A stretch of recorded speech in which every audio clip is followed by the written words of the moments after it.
Jeb Bush also is going to not only resurrect some of the campaign tactics of Bush, but he's going to go a little bit more contemporary. He's going to bring back one of the talking points of Mitt Romney. You get 4 to 7% maybe of the African American vote for president. Those are kind of the numbers that I hear about. If you doubled that, you're still at a low number, right? But if you doubled that, you win elections in places like Ohio and Virginia. And we should make that case because our message is one of hope and aspiration. It isn't one of division and get in line and we'll take care of you with free stuff. Free stuff. Well, that's the way to do it. That's the way to do it. It's the way to appeal them by suggesting that the only reason that black people don't vote Republican is because Democrats give them free stuff. Yeah, that's right. We were talking about this just off air. What do we think that he's alluding to there? It can stand in for a lot of things. I mean, look, Fox News has loved to talk about Obama phones and things like that, but they mean basically any support from the government.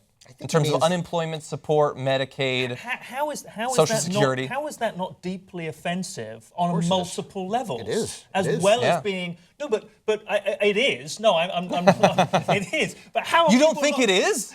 But how is it that people are not being offended by this and decrying these statements? Because every person in that room believes he's running for president of the United States. He's not running for biggest right-wing arsehole. Yeah. You know what I mean? So how is it? Yeah, Trump's got him beat there. He has no chance. Well, doubtlessly, but it's just a scandalous, indefensible statement based on, I would imagine, just rumors and Fox News type statements without any actual empirical evidence or substantiated in any meaningful way. Yeah. And yet they make these broad brushstrokes which enter then the public consciousness, which enter then the talking points, etc. And then somehow it becomes a perception of reality. And then it becomes reality. So to those people, It's great that in a conversation about black voters, and both of you have used the phrase "those people," and you meant white racists. It's nice. Yeah. Times have changed. The good thing about this is I am actually pretty confident that very clip, should Jeb Bush be the nominee, it's going to be brought up. That'll show up in ads in places like Virginia and Ohio. It might make it a little bit harder for him to get that double the small percent that he was talking about there. Because I think folks will know exactly what he's talking about. By the way, free stuff turns out same kind of stuff NPR gives away. It's like travel mugs. Yeah, it's not even that great. Yeah, most black people in Ohio, they have these free travel mugs given to them by the Democratic Party. And by the way, you don't need a tote bag as badly as you think you need a tote bag. But no, and look, honestly, it is incredibly offensive, but it's still a little bit of progress for America, where now they will use the term like, the 47%. That's a little bit harsher, where basically you say that half of all the people in America are complete leeches. But the free stuff, I mean, in the 80s, they would have listed exactly what the free stuff were, as they talked about, like welfare queens and things like that. They're having to be a little bit more subtle with their insane racism. Jeb Bush going back to the well on black voters only vote for Democrats because they get free stuff. Yeah, good luck with that. That'll get you up from 7 to 14, and I doubt very seriously. Well, and the 1% votes Republican based purely on philosophical similarity. Has nothing to do with free stuff. And if it's Hillary Clinton, you're not getting 7. You're not getting 7. Yeah.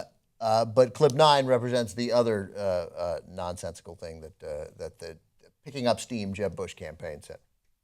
Is the Pope wrong? The Pope is not wrong. The Pope is a religious leader that I admire greatly, and I'm excited that he's coming for the first time to our country.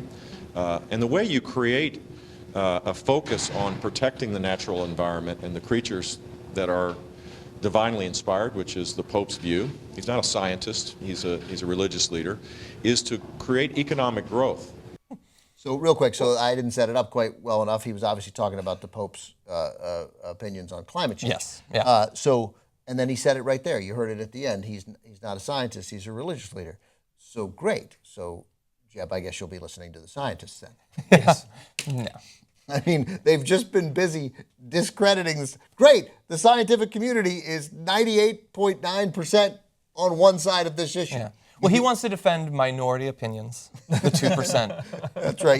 It's those 1% of scientists. By the way, this part's true. It's those 1% of scientists who are getting free stuff from Republicans. Well, that is very true. That is very true. I also love, of course, that the Pope is actually a scientist. He is actually. Yeah, correct. right. And B, the Pope is a scientist. So, but I love it. Because when you live in a nonsensical world that thrives on deceit and misinformation, you occasionally, if you're like Jeb Bush and you're not a total crazy person, you stumble into the opposite side occasionally. Yeah. Like, oh, wait, I said something I wasn't supposed to say, that we should believe the scientists. Sorry, my bad. Yeah. It's also funny that he's coming out with this radical position. It feels like a radical position now where he says the Pope is not wrong. That is sort of like the GOP. It's because all they've been doing all week is kind of surreptitious Pope bashing, right? Yeah. Anyway. Yeah, and I also love the idea that he's not wrong, but let's not do it anyway. Like, he's totally right, but that doesn't sound good.